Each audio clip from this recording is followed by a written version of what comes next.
Hi, my name is Alessandra. Thanks so much for tuning in. I wanted to break down a vinyasa. So I put that in quotation marks because something that I say a lot in my classes and something that we know as you know, yogis is vinyasa implies to just place in a special way, in a thoughtful way, and what's usually implied with that is to connect movement with your breath, to let the breath inform your movement. So the reason it's in quotations is because anything can be a vinyasa as long as you are doing it thoughtfully. Almost like everything can become a meditation, right? If your attention is on the action, your attention is on the breath with the action, that's a vinyasa. But we often associate vinyasa with the chaturanga, the thing that lowers you down, that push-up thing, to the backbend, to the down dog. And something that I get asked a lot is how to do that in like a fluid way. So I'm just gonna break that down a little bit. We do need to warm up just a little bit before we do that. So just some basic stuff here. Let's start in all fours. So you'll come onto hands and knees. Just some simple cat-cows here. So you'll start on all fours. Your knees are under your hips, your wrists are under your shoulders. Spread your fingers wide. The hands are really important. It's something that I also talk about a lot. Wrist discomfort is so unfortunately common in these practices, and it's a bummer. How can you be on your hands for so long but be worried about your wrists? That sucks. So something that we want to try to think about is strengthening your forearm and trusting your fingers. So those are kind of the same thing. So as you come onto all fours, I know we're not bearing a lot of weight right now because we're on all fours, but it's going to be important when you come to plank, when you come to up dog, and then when you move to down dog, but especially plank, chaturanga, backbend. So wrists are under your shoulders, spread your fingers wide. Turn your hands out just a little bit so that they're not in, but they don't have to be like super out, but out a little bit so that elbow, shoulder, wrist, they're all kind of lined up, kind of with your index finger, right? Okay, so spreading fingers wide, and I want you to think of gripping the mat with your hands, like grab it with your fingers. It's so that energy means that you're rooting down and lifting up. There's a rebound action if you think about that, right? That's something that we want to think about in all practices, in all postures. Anything that's rooted down, there's a rebound action of lifting up. So claw the mat, press through your fingers, knees are underneath your hips, and then a couple of rounds of cat-cow. So that means that the heart lifts up as you stretch the belly and lift the tail up. This is cow pose because your belly is heavy, right? Like a cow. Exhale, round the spine, and here's where you can think of pressing the floor into the, pressing the hands into the floor, like press the floor away from you. Stretch between your shoulder blades. That means your upper back lifts up high, chin tucks in a little bit, tail tucks in, and do that a couple of times. Inhale, heart draws forward. Connect it with your breath. Exhale, round. Inhale, heart forward. And exhale, round. And one more like that. Inhale. And exhale. And then do a couple more, but add some rib cage circles. So as you come into cow, start to move your ribs to the left, making like a big circle with your rib cage. You're moving through cat, then moving your ribs to the right. Can you feel a stretch in the intercostal muscles, those muscles between the ribs, as you move the rib cage from side to side? So a couple of circles in one direction, and when you find yourself in cat again, just switch directions. And see if you can somehow connect this with your breath. As you move through the back bend, that's the cow pose. You inhale, and as you move through the cat, you exhale. Then find a neutral position in your spine. All right, and sit back on the heels for a moment. So even though we have a brief time together, it's always important to warm up like we just did. We already did some stuff for the spine, important stuff. But every practice, you need to find a moment of settling. And regardless of if you're here for 20 minutes, for an hour, whatever it is, bookending your practice with ease, arriving, settling is really important. So sitting up in a comfortable position, I'm on my shins right now. You could do the same thing. You could be cross-legged, maybe on a prop. Spine is long. You can rest your palms on your thighs. Think of lengthening through your spine. Softening the muscles in your face. And softening anywhere else that's not serving to keep you up here, right? So the base of the neck and your shoulders. Maybe a bit more softness through the core, and that doesn't mean just belly, right? That means your sides, that means your back body, or anything that can soften. There is a little engagement to keep you up, of course, right? But maybe there's just some softening that can happen around that.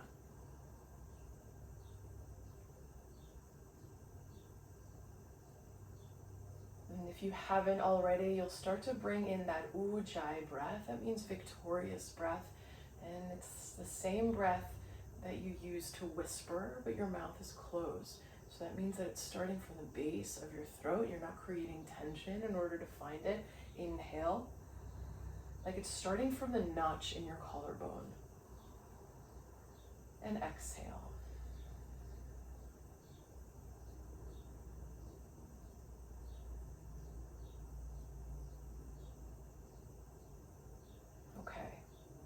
From here, you'll come back onto all fours. And actually, before we do that, let's just do a moment of wrist. Because again, they're so sensitive for many of us. So extend your arms up.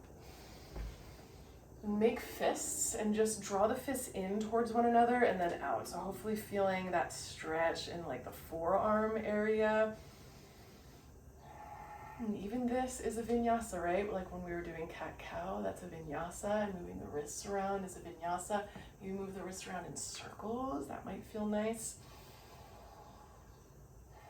And then switch the direction of your circles. Okay, and now come back to all fours.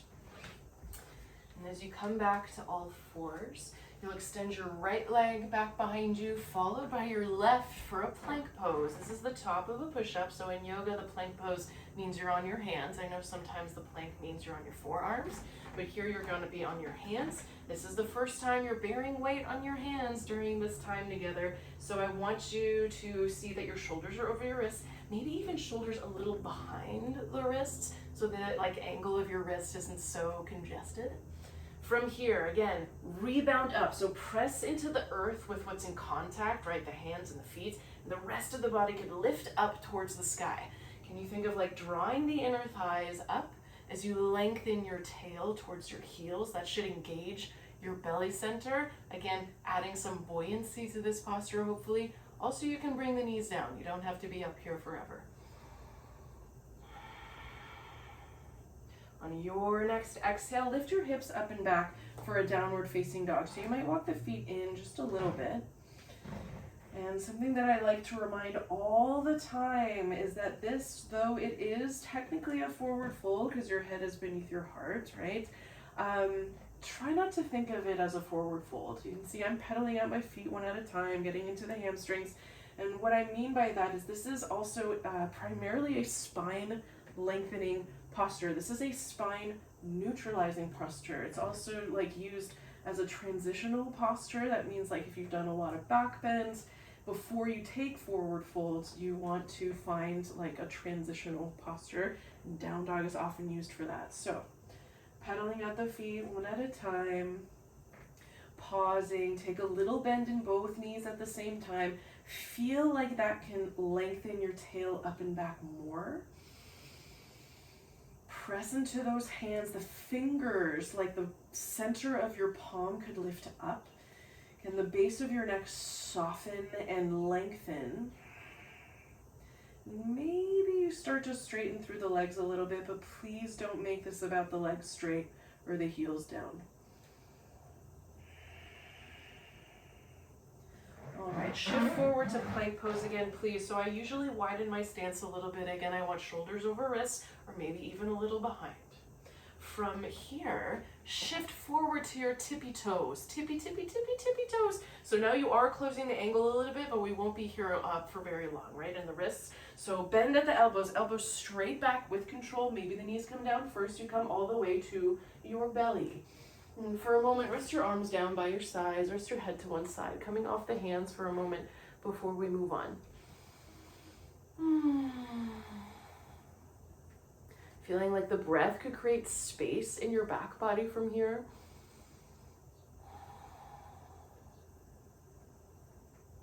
Okay, so starting with baby cobra, or low cobra. This is actually the only cobra that I practice, is always low. So bring your hands back by your ribs, kind of like where they were when you landed from that push-up, that chaturanga thing.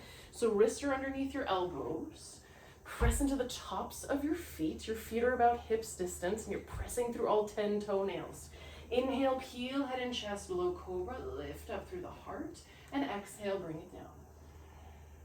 Inhale, peel, head and chest, and exhale, bring it down. Just using your back body. Again, that's part of your core, right? Inhale, peel, head and chest, and exhale, bring it down. And you'll come to lift up one last time. This time, elbows draw back, lift heart up, you're holding. And from here, can you maybe pick up the hands just a little bit so that you see that the upper body, the upper back stays the same. And then exhale, bring the hands down and the head down. Come onto your forearms, please. So this is Sphinx pose. So as you come onto your forearms, see that the elbows are underneath the shoulders. So I see sometimes this thing, which I don't want. I want you to be on your forearms with the elbows underneath the shoulders. Again, you're still on the tops of your feet.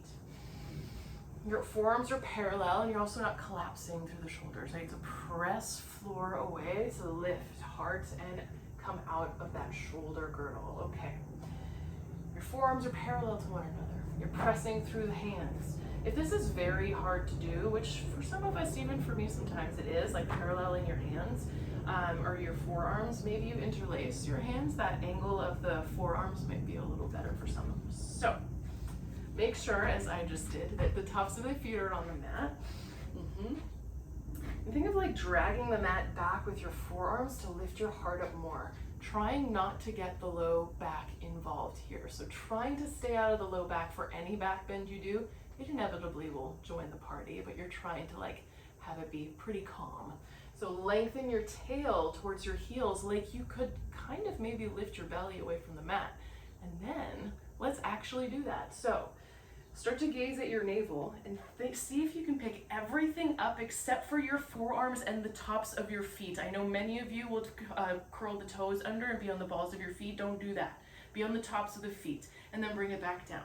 So for those of us who curl the toes under, we're gonna do that again. Trust me, you can probably do it. First time I did this, I was like, that's not possible, but it is possible. Give it a try.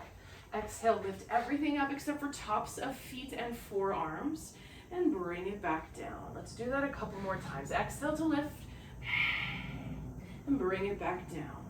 A couple more, exhale, lift, and bring it back down. Let's take 2 more here. Exhale, lift, and bring it back down, and exhale to lift, and bring it back down. That is the same work that you're going to recruit when you come from up dog to down dog. So I know we haven't done up dog yet, that's what we're gonna do now. I want you to think of the belly lifting you up and back. So sometimes people are like, I'm crunching my toes, this is impossible. Belly makes us buoyant, right? So if you can strengthen through here, it'll lift you up. So forehead down, hands, wrists underneath elbows. Inhale, peel, head and chest. And maybe you're not ready for upward facing dog. That's fine. Just do it another day. Revisit this video when you feel a little more open for that. On an inhale, straighten through the arms and you're in upward facing dog. So you're just on tops of feet and hands usually.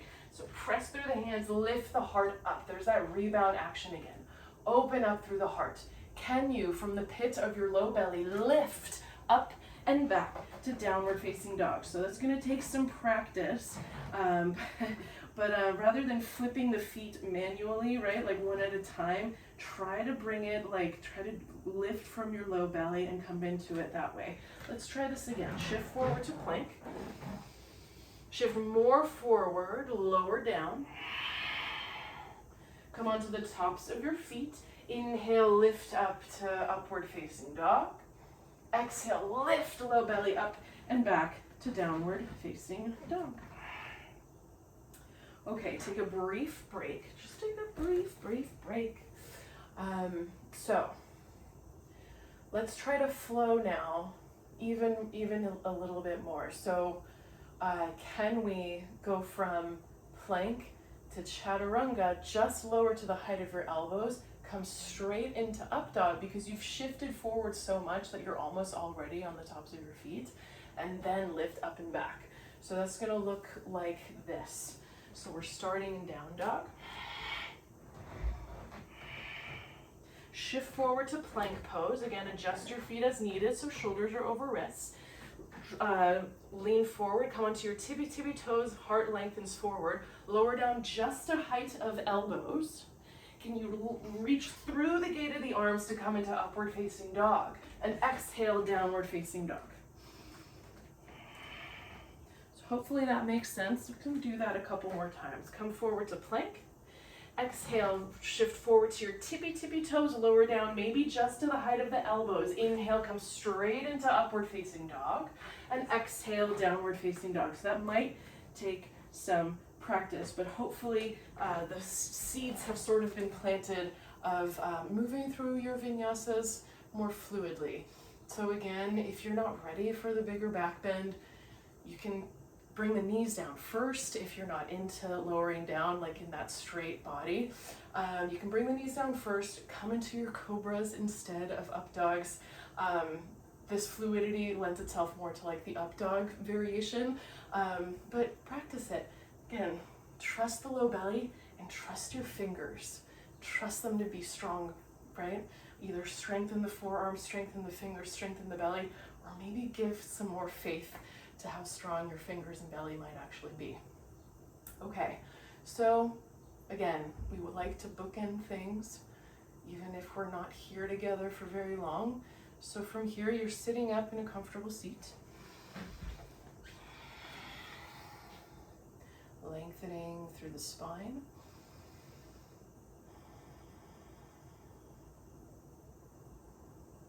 And from here, come to lie down.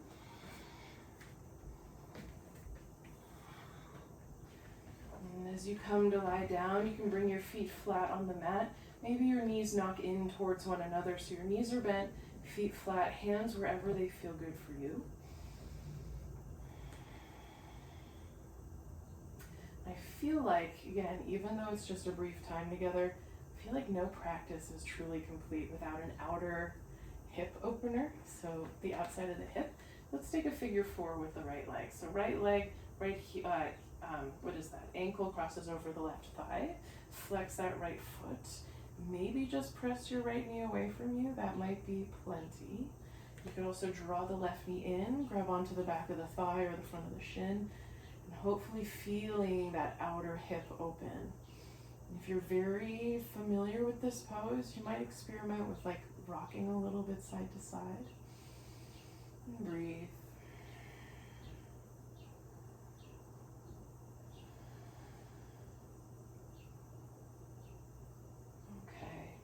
Gently release that and take the second side, crossing left ankle over right thigh. Press that knee away from you. Also honor if one side might be totally different from the first. That is normal. So maybe do something different. They don't have to be the same. Maybe you draw the right knee in. And you're interlacing behind the thigh or in front of the shin, and your left arm is in that triangular space that you made with your legs.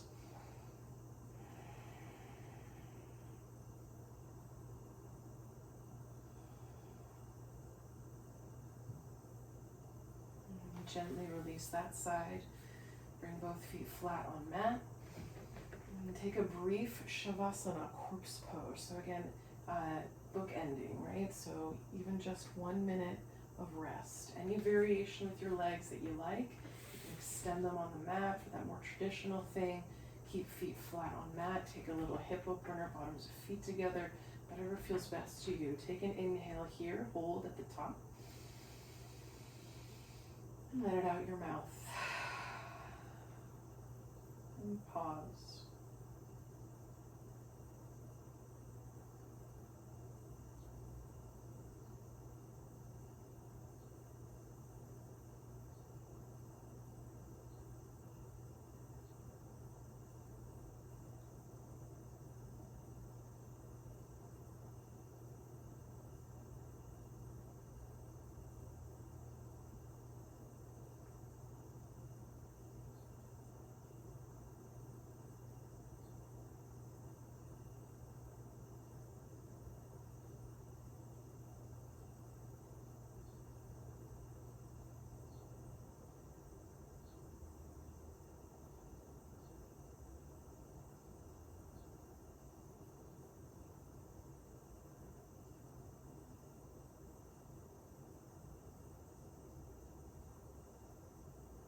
And let your next inhale be a little bit longer than the last. And the next exhale even longer than that. Start to move the body again, moving fingers, toes, wrists, ankles. Maybe reach your arms up and back behind you if that feels good. And then you'll draw your knees into your chest. Extend your right arm up and back behind you, then rock to your right side, holding a fetal position for a breath, like you're sleeping on your side, using your right arm as a pillow, and resting your left hand on the floor or mat in front of your chest. And you'll, as lazily as possible, bring yourself up to a seat. Any seat that feels comfortable for you, sit up tall. Bring your hands in prayer at your heart, bow your head, lift your chest. So we move through these postures and bring our attention to our breath in this way to hopefully shed what gets in the way of that inner light. And so thank yourself truly for doing that. I thank you so much for that. And if you bowed the head, you can lift your head. If you close the eyes, open them. Namaste.